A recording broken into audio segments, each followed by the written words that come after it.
Hello student, welcome to today's lecture. In today's lecture we are going to discuss about the Viterbi algorithm or Viterbi decoding. So objective of today's lecture to study Viterbi algorithm for decoding the convolution code, and second one is to solve numerical based on the Viterbi algorithm. What is Viterbi code? A Viterbi decoder uses the Viterbi algorithm for decoding a bit stream that has been encoded using a convolution code or by the trellis code. It is most often used in the decoding convolution codes with a constraint length less than 3, but values up to k is equals to 15 are used in practice. So this is a representation. First is your convolution encoder, and then we are using the Viterbi decoder. The input is 1110, which is given to the convolution encoder. It will generate the output, and when the output is given to the Viterbi decoder, it will recover the actual signal pack. So Viterbi decoder is always used in a combination with the convolution encoder.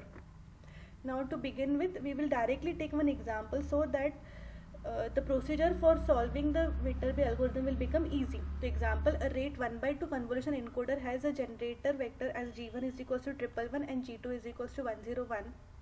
Sketch the encoder configuration, draw the code tree, state diagram and the trellis diagram. By using Viterbi algorithm, decode the given sequence. So first thing is, to start with, we have to determine the dimensions of the code. The code rate is 1/2, means k is equals to 1 and n is equals to 2. Then first step is to sketch the encoder configuration. So for sketching encoder configuration, one must know the values of k and n. So k is 1 and n is 2. That means each message bit generates the 2 output bits. So here k is equals to, here x1 is due to g1, that is a 111, and x2 is due to g2, that is a 101. So from this we are finding out the value of a respective output. The x1 is equals to m xor m1 xor m2, and x2 is equals to m xor m2, because these two values are higher in the generator values. Then we have to draw the encoder. So in encoder, three shift registers are there, that is m, m1 and m2, and we are having a 2 output mod operators. So x1 and x2 are their output. So first mod operators are having input as m, m1 and m2. So m1 and m2 are connected to the first mod operator. For the second operator, the inputs are m and m2. Therefore m and m2 are connected to the second mod operator, and it will generate the output as a x2, and first will generate the output as a x1. Now these two outputs are the outputs of the encoder. So for single input we are having a 2 output. Next one is to draw the code tree, state diagram and the trellis diagram. So for drawing all these 3 diagrams, one must know how to draw the state transition table. Now in the state transition table, we are finding out the values of the output stage and the next stage for the current stages and their respective inputs.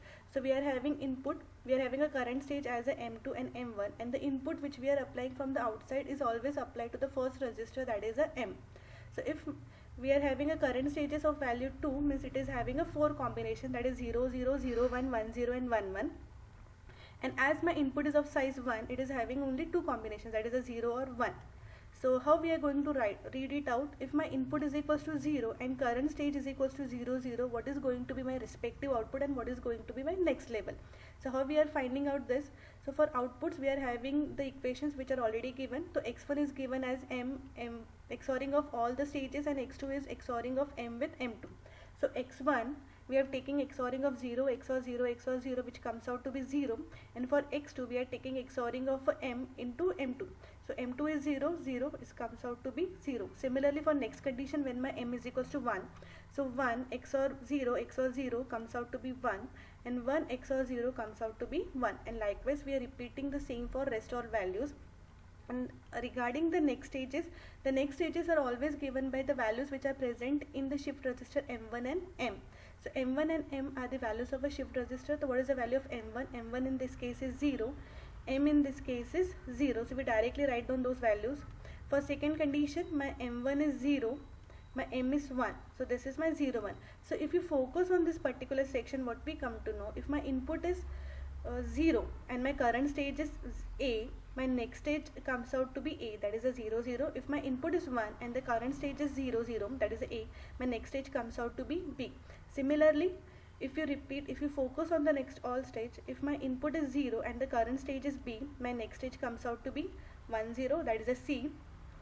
If my input is 1 and the current stage is B, my next stage comes out to be D. So in this way we find out the next stages for each and every current stage for their respective values of the input. So once these values are known, we directly go for drawing the trellis diagram. So this is a representation of a trellis diagram. In the trellis diagram, first we write down all the values of the input. So we are having 4 stages, that is the A, B, C, D, and all the values of the next stages. This is the current stages and this one is your next stages, and then we find out the relation between them. So here we have indicated the arrows of 2 color. This blue color arrow indicates if my input value is 0 and the green color arrow indicates if the input value is 1. So to begin with, my current stage is 0, 0. This is my current stage. If my input value is 0, that is indicated by blue line, my next stage comes out to be A only. This is my next stage. And for that, what is the respective output? The respective output is 0, 0. Similarly, if my input stage is A and input is 1, so what is my next stage? That is a 0, 1, B. So it is going to the B, and for the same my output is 1, 1. Similarly, we repeat for the B. For B, if my input is 0, my next stage comes out to be C. If my input is 1, next stage come out to be D. For C, if my input is 0, next stage come out to be A. If my input is 1, next stage come out to be B. For D, if my input is 0, next stage is C. And if in current stage is D and input is 1, next stage is 1. So in this way we draw the trellis diagram. So once the trellis diagram is done, we go for next diagram, that is a state diagram. State diagram is similar to the trellis diagram, but here we are representing it in the format of stages. So here we are having a 4 nodes A, B, C, D. So A, B, C, D are the 4 nodes, and then again we are finding out the path through which it is going to the next stages. So first we begin with the A. If my current stage is A and my input is 0, so what is my next stage? Next stage is A only, that is given by the self loop, and for the same the output is 0, 0. Then if my current stage is A, input is 1, the next stage is going to be B. I have shown it by the arrow moving towards the B, and for the same the output is 1, 1. If my current stage is B and the input is 0, so for that my next stage comes out to be C. For that the output is 1, 0. If my current stage is B and input is 1, next stage comes out to be D, and for the same the output is 1, 0. And similarly we have drawn for the stage C and stage D. Next one is a tree diagram. So in tree diagram, we are moving in upward and in the downward direction. If my input sequence, input is 0, we move in the upward direction, and if my input is 1, we move in a downward direction. Always we begin with the node A. If my node A is there and input is 1, input is 0, we move in the upward direction, and what is going to be your next stage? Next stage is A only, and for that what is your respective output? It is 0, 0. If my current stage is A, input is 1, next stage goes to be B, and for that your respective output is 1, 1. And we are repeating the same step. So here we are having a. If my input is 0, I will go in the upward direction towards the next stage A. If my input is 0, I will go in the next stage, that is given by B. Similarly from B, if my input is 0, I will go to the next stage, that is a C, with the output of 1, 0. From B, if my input is 1, I will go to the next stage, that is to the D. Then from this C, if my input is 0, I will go to the next stage, that is to the A. And here if my input is 0, I will go to the next stage, that is to the B. So in this way we continue drawing the tree diagram, and in the tree diagram, in the path we are writing out the values of the respective outputs. So in this way we are drawing the tree diagram, trellis diagram, and the state diagram. Now once all these diagrams are done, last point that is asked is to recover the received code word. Your received code word in this case is 0, 1, 0, 0, 1, 1, 0, 0. So how to recover this particular code word? So for that, before going with that, we will study how to draw the Viterbi diagram. So listen carefully. Here we are having a 4 stages, that is a B, C, D. So we have to make the nodes representing the stages as a B, C, D. This is your first stage. Similarly, we are having a second stage, that is A1, B1, C1, D1, third stage, and fourth stage. So once the stages are drawn, so this nodes indicates the stages. Then we go for drawing the Viterbi algorithm. So how to start with this? So we begin with the first node, that is A.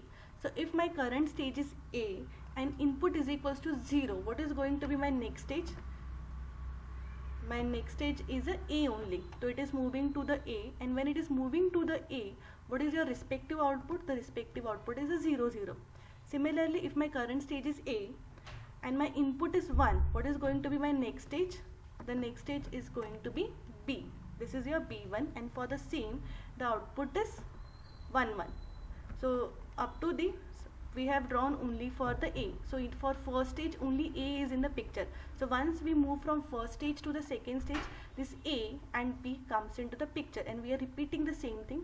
If my current stage is A, input is 0, my next stage is A and the output is 0 0. If my current stage is A and input is 1, next stage is B with the output of 1 1. If my current stage is B and input is 1, my next stage is C with the output of 1 0. If my current stage is again B, input is 1, my next stage is given to D with the output of 0 1. We are repeating the thing until we complete all the sections. So for second stage we have covered only up to A and B. Now in the third stage, as A, B, C, D, all the things come into the picture, we have to find out the next stages for A, B, C, D respectively. So I have done the same thing. A, we are having a 2 outputs. Then for B, we are having a 2 outputs. Then for D, we have checked it. And for the last stage,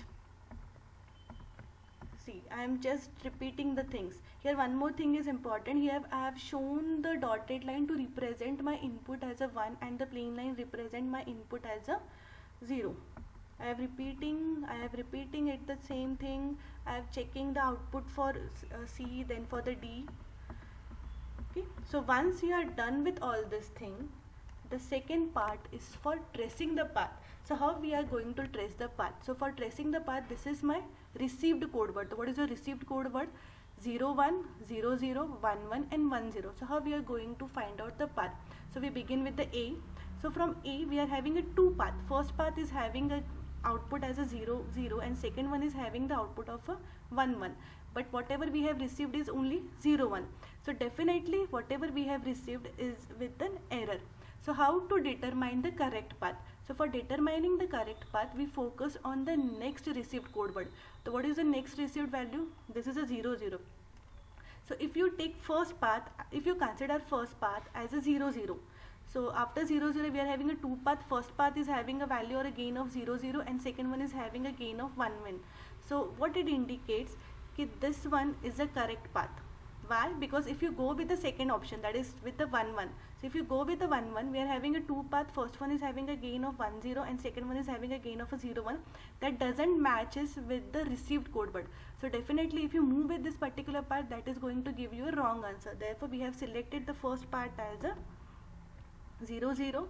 Now once we come to this node, we are having two options 0 0 1 1. So out of that, this 0 0 is possible if we go with the path that is for input is equals to 0. Then we move to this part. What is your received code word? This is 1 1. So after this we are having a 2 path. First one is going towards A and second one is going towards a B. So for A the gain is 0 0 and for the second the gain is 1 1. So which one is the correct one? The one which is going towards B. So once you go to the B, the received code word is a 1 0. So you have to select the path which is having a gain of a 1 0. So the path which is moving towards the C is having a gain of a 1 0. So this is my traced path. So in this way we are tracing the path for the received code word. And second thing is, once you trace the path, we will correct the code word. So your received code word is 0 1 0 0 1 1 1 0, but the corrected code word is 0 0 0 0 1 1 and 1 0, because this 0 1 value is not over there. So what is the correct value? This is a 0 0. And once this received code word is corrected, we have to decode the sequence. So for decoding the sequence, we are just writing out the values of the input which is present for that particular path. So this path, the input value is 0, that is the code word. This one, the received input value is 0. For this particular path, the value is 1, and for this particular path, the value is 0. So in this way, we will decode the signal using a Viterbi code. Thank you for listening to my video. Thank you so much.